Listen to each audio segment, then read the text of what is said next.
A number of years ago, the Central Bank of the United States, the Federal Reserve, produced a document entitled Modern Money Mechanics. This publication detailed the institutionalized practice of money creation as utilized by the Federal Reserve and the web of global commercial banks it supports. On the opening page, the document states its objective. The purpose of this booklet is to describe the basic process of money creation in a fractional reserve banking system. It then proceeds to describe this fractional reserve process through various banking terminology, a translation of which goes something like this.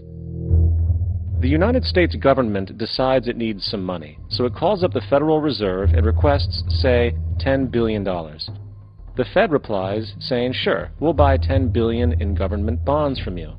So the government takes some pieces of paper, paints some official-looking designs on them, and calls them treasury bonds. Then it puts a value on these bonds to the sum of $10 billion and sends them over to the Fed. In turn, the people at the Fed draw up a bunch of impressive pieces of paper themselves, only this time calling them Federal Reserve notes, also designating a value of $10 billion to the Fed. The Fed then takes these notes and trades them for the bonds. Once this exchange is complete, the government then takes the $10 billion in Federal Reserve notes and deposits it into a bank account.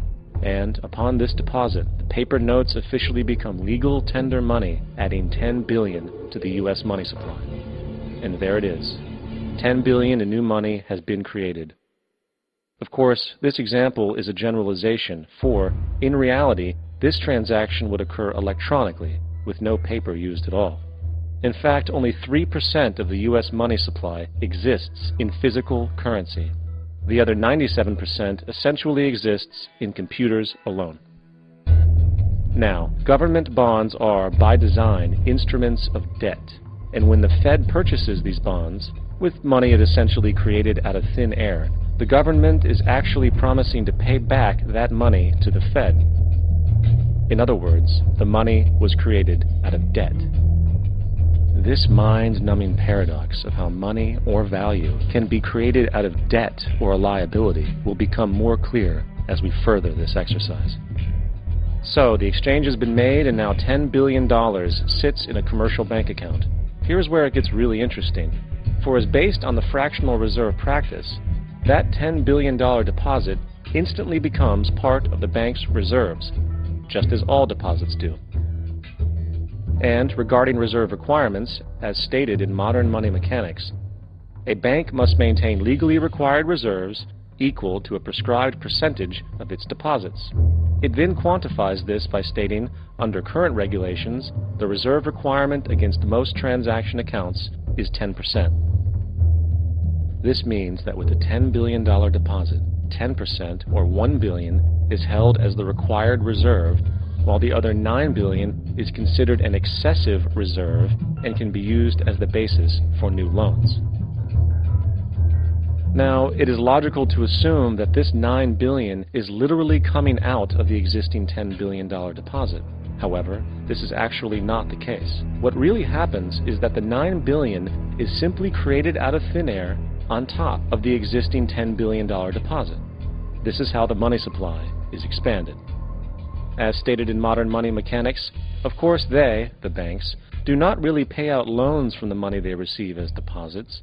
If they did this, no additional money would be created.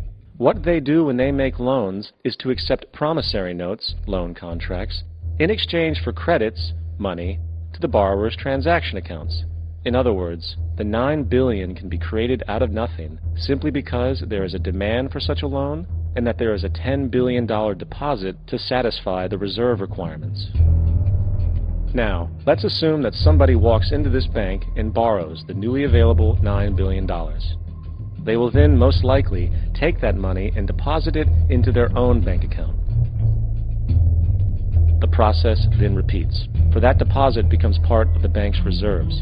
10% is isolated, and in turn 90% of the $9 billion, or $8.1 billion, is now available as newly created money for more loans.